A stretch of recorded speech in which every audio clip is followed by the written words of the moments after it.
My pleasure to tell you a little bit about the upcoming Lyme Disease Association Columbia University Medical Center Conference on Lyme and Tick-Borne diseases.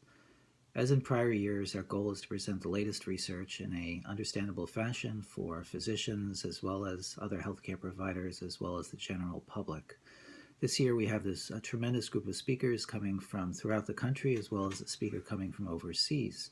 Our topics are broad and wide-ranging, and they include such topics as metabolomics and how that can improve our understanding of Lyme disease and lead to better diagnostics.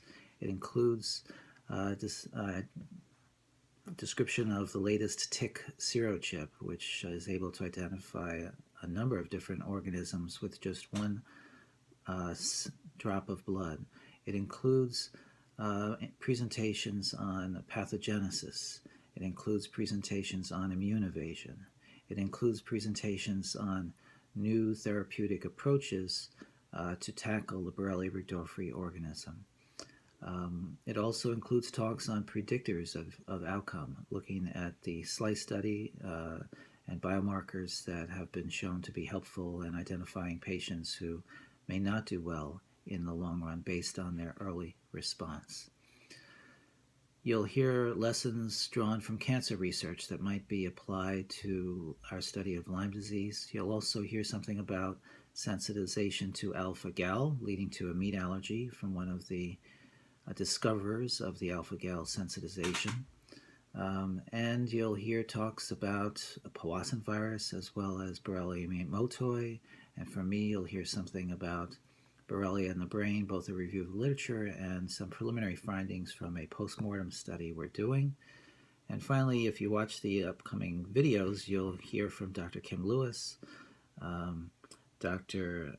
Ben Mamoun, and Jim Ochi, talking about their work on the study of persister Borrelia, study of Babesia, and new treatments for Babesia, as well as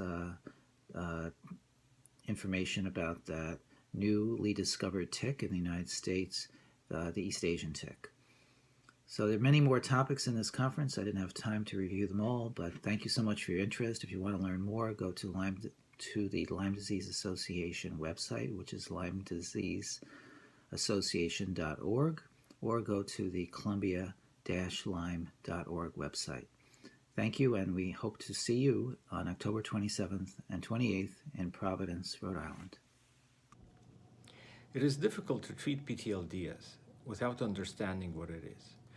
But I think that the less time the pathogen spends in the body, the lower the probability that the chronic stage of disease will develop. We identified new compounds that very efficiently kill the pathogen. And I think they have a distinct promise to improve the treatment of Lyme disease.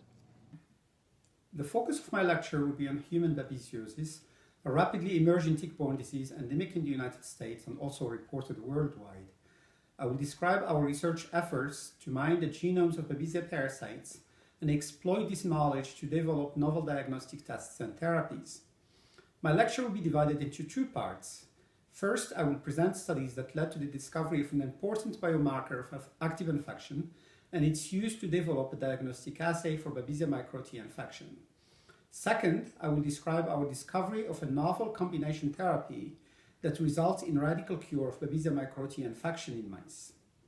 I'm going to be talking about Haemaphysalis longicornis, the invasive longhorn tick. I'll be talking about where it's been found so far in this country, ongoing research into its behavior and ecology, and also talk about tick surveillance, and if there was a surveillance program in place, could we have found this tick sooner?